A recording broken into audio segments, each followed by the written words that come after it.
Man, you guys seen the Reddit? I mean, when I have an opinion that's not perfectly liberal. Dana, you saw it. I know you saw it. Boy, have you. Yeah, the two competing threads in the Reddit been modding it. How bad has it been, Dana? How many death threats from liberals who are mad that I didn't vote for Clinton in 1996? Where were you when Obama was elected? Did you vote for him? No, I was 14. Yes, Harris would have bombed Iran. Vosh video. Vosh video. I've heard of that guy. I've only been banning the libs who are patronizing and saying shit like he really needs to take a week off. It's really getting to him. It's such a...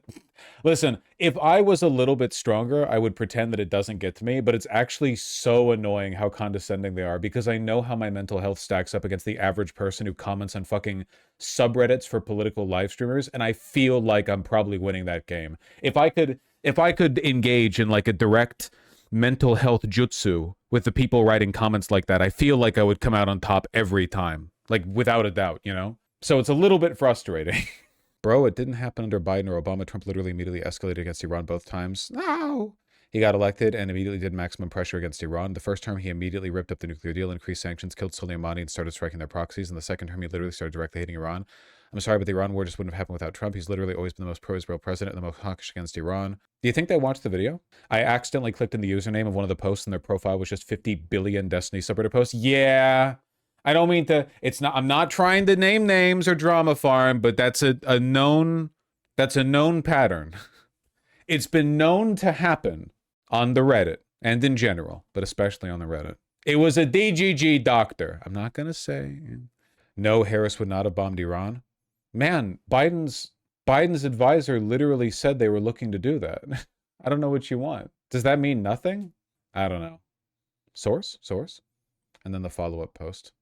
The reaction of Vosh saying Kamala would have bombed Iran on the sub is hilarious. A senior Biden administration official says, yeah, we wargamed it. We thought it was something we need to do if the conflict continued. And the subreddit in the typical liberal delusion acts like Kamala wouldn't just be a continuation of the Biden administration policy. She also said Iran was the biggest threat to America, which is a major indicator she would escalate conflict with Iran. Why is the subreddit so delusionally liberal? The cycle of samsara continues.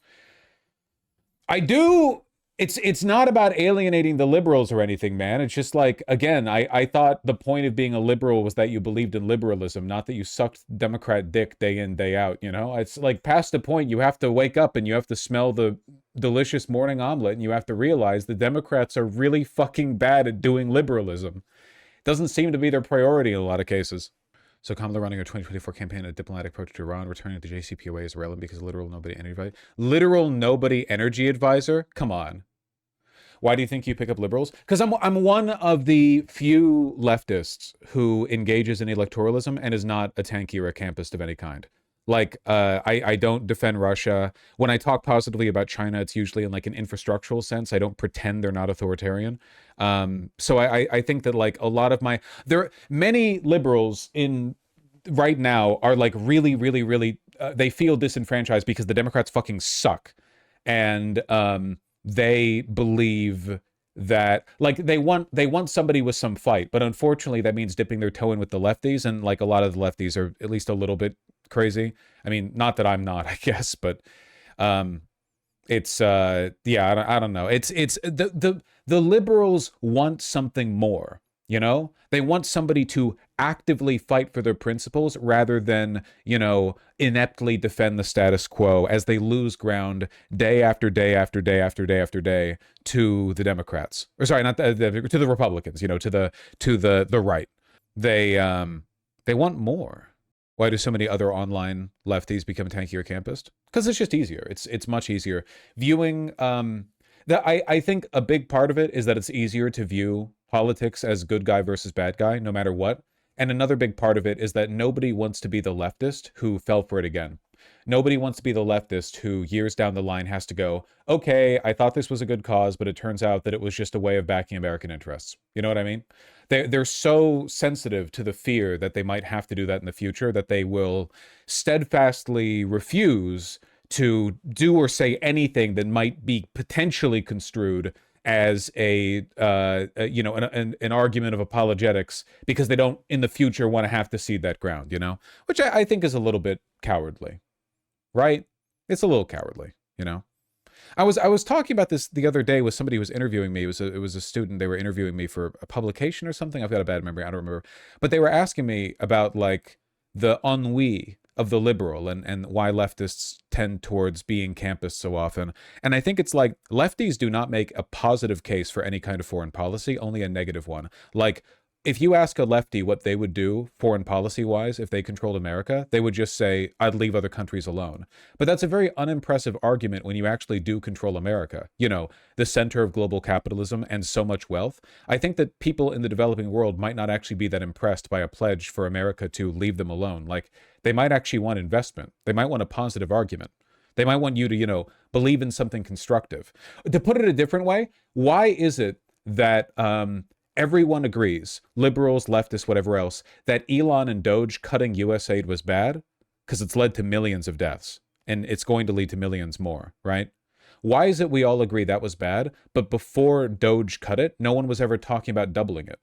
Like, if we now agree that the absence of US aid causes great suffering, why was no one defending it before?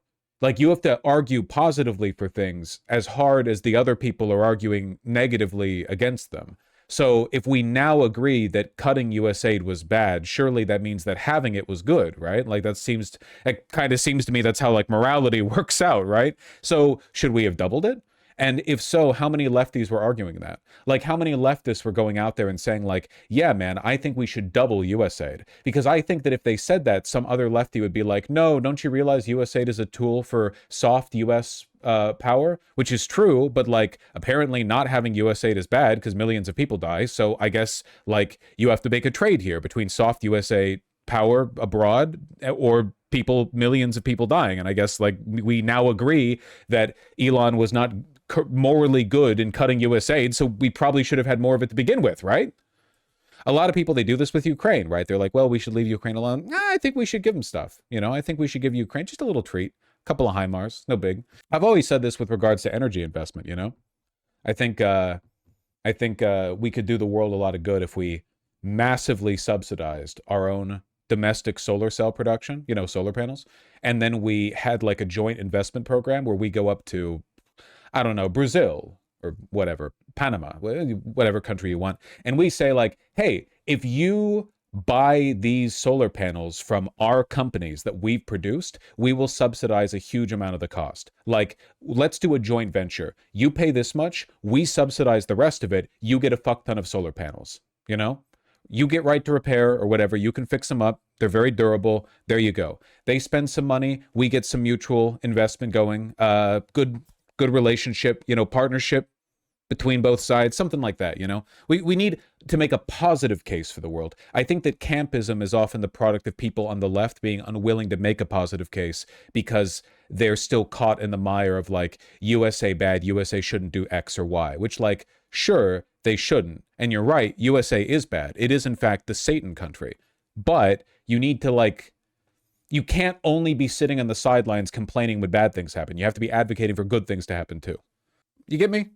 I mean, all this is also avoiding that I don't know if Kamala Harris had any actual positions at all. Her campaign was drastically different from the one she ran in 2020. Yup!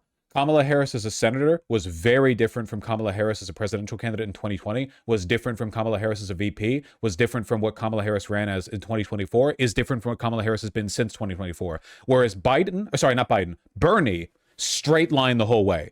You look at Bernie now, you look at him 40 years ago, same guy. We're talking about adults here, not young, like we're not talking about 20-somethings. They've had long enough to cement their positions. If a politician doesn't believe in anything, why the fuck should I vote for them? Like, they're not, like, the whole point of voting is that you bring into power the person who aligns most with your interests, right? Like, that's the general idea. If they don't have any transparent interests, if they're like an opaque black box of, you know, insert lobbyist money here, position comes out there, then how the fuck am I, why would I vote for them, you know? I would like to believe that some of these people have real positions. I certainly don't think Kamala does.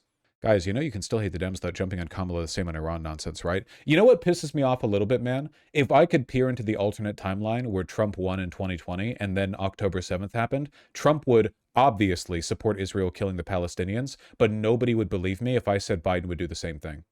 nobody would believe me.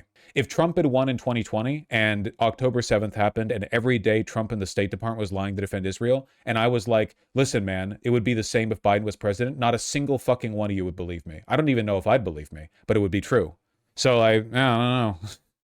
You can't actually mine different timelines to find out whether you're right or wrong, but the duplicity and lack of consistency from Democrats is a real concern.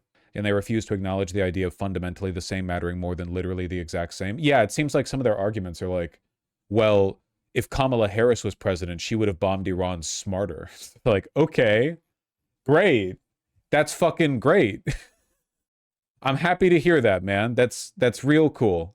What's going to be the move in 2028 when it's a Dem versus a Republican who wants to take abortion rights away even more? I mean, you joke, but some centrist Dems have unironically said that we need to be more accepting of anti-choice Democrats on the ticket. Neera Tanden made that argument, that if we want to like win a big tent, like a broad coalition, we need to, Ezra Klein as well, we need to accept Democrats who are anti-choice. So, you know, I don't know. There's a big tent, then there's that. The thing is, it's not even a big tent. Like, including anti-abortion Dems would narrow the tent because it would kick out more people acting in disgust than it would bring in new people. How many people are there, do you think, that are militantly anti-abortion, so much so that they are pro-Democrat but would vote for Republicans purely on the abortion issue? Not that many. Most people who are that hardline on abortion are generally Republicans and are not going to be moved over to the Democrats because of the shift on that one issue, you know? It's not a big tent. It would make a smaller tent. They're not trying to make a big tent. They're just trying to push people to the right. I get Vosh's argument, but I don't buy it. I just don't buy would be in the same place with Kamala. It's not about being in the exact same place, man. Oh, well, whatever. Your cortisol? My cortisol, no! Ah! What was specifically the language of Kamala Harris on the Iran war? Oh, this is from 2 days ago. I don't know if I've heard this statement. This one's new to me. Now to early 2028 presidential positioning with some Democrat candidates visiting swing states. Today, 4 of those Democratic hopefuls speaking at Michigan's Democratic Party convention. MS Now reporter Nnamdi Egwuonwu is in Detroit, where Kamala Harris just spoke. So welcome, Nnamdi. What is her message today to the Democrats there? Are voters thinking about 2028 yet? Alex, you'd be surprised. Many are. You know, many of the voters we spoke to, probably most high.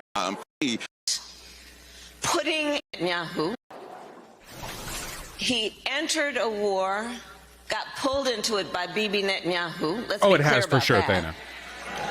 Entered a war that the American people do not want, putting at risk American service members, and among the many consequences of it, it includes jacking up the cost of gas so that on average Americans are paying at least $15 more to fill up their tank. Diesel costs 50% more. Not really a strong statement against it. I guess to me the big indicator is that, like, if we are to talk about things Trump has pulled us into that the American people disagree with, what about the one that Biden did? With, you know, post-October 7th deference to Israel. I get it's just weird to me to start caring about the popularity of our engagements in the Middle East now that Trump is in charge, when this started under Biden and his actions were also widely unpopular. So much so that it cost you the fucking presidential, you know? It's like, do you actually believe that, or are you just swaying with the wind because you're not really being held accountable for your statements right now?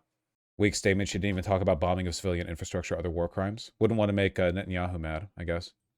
Let's also be clear, if this president is thinking about putting us in a position where we're in a war with Iran, the consequences will... Oh, this is from before the election, I think.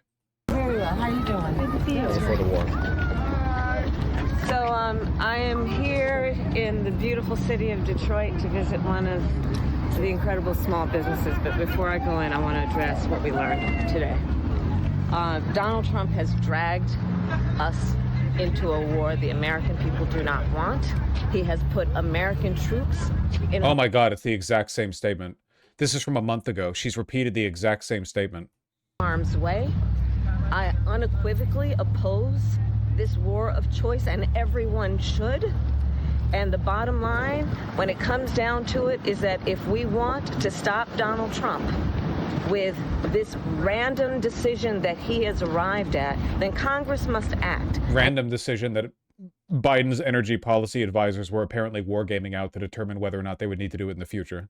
Congress must act immediately. The American people do not want our sons and daughters to go into this unauthorized war of choice. And what about, like, I don't know, the dead Iranians? Do you have Kamala derangement syndrome, lol? Yes. I do hate her. I think she's so nakedly inauthentic that it's kind of offensive to the concept of a democracy. Like, having her in charge would barely be better than having a strongman, because I think that she's about as receptive to the interests of her constituency as an authoritarian would be. Not that she's an authoritarian, just like you're electing a chameleon. I do dislike her very much. Sincerity is very important. The whole point, a lot of people forget, like, one of the big ideological tenets of democracy is public education. You want the voters to be, like, well informed on what they're voting on. But another big one is the sincerity of a politician. If a politician is insincere, their vote means nothing, because they could just change their position. Do you all feel like you got what you voted for, those of you who voted for Fetterman as a senator back in 2022? Do you feel like you got what you bargained for? Does that feel like does that feel democratic to you? Oh, turns out he's a fucking psychopath. Oh, hit his head. Now he's even worse. Does that feel good to you? Does that feel right? Oh, it's just the system. Really? People can just lie? Then what's the point in electing anyone? At least an authoritarian would, I don't know, be prompted to maybe engage in some kind of sincerity because they feel like they couldn't be punished for it at the ballot box. I just don't know. Like, it's just very undemocratic to me, you know? Is there a mechanism to help remedy that dishonesty? Yeah, like, Kamala Harris is obviously a massive liar. She's a different person every time she runs for election, and she's never stood consistently by any principles or beliefs. If you want to look at a sincere politician, look at, like, Bernie. Look at Ilhan Omar, people with very consistent principles who advocate for them very consistently. They're transparent about their thought processes. When they change their mind, they express it openly. There are people like that in politics, you know? Kamala Harris is not one of them. So I don't know. I feel like, to me, it's kind of obvious. I don't know. Biden was more straightforward. Like, he was actually a lot more honest about what he believed in. It's just one of the things that he believed in is that, you know, Jewish people have a right to kill all goyim, which, I don't know, seems kind of bad to me. I mean, something systematic to filter for honesty? I don't know. She is objectively a loser. That is true.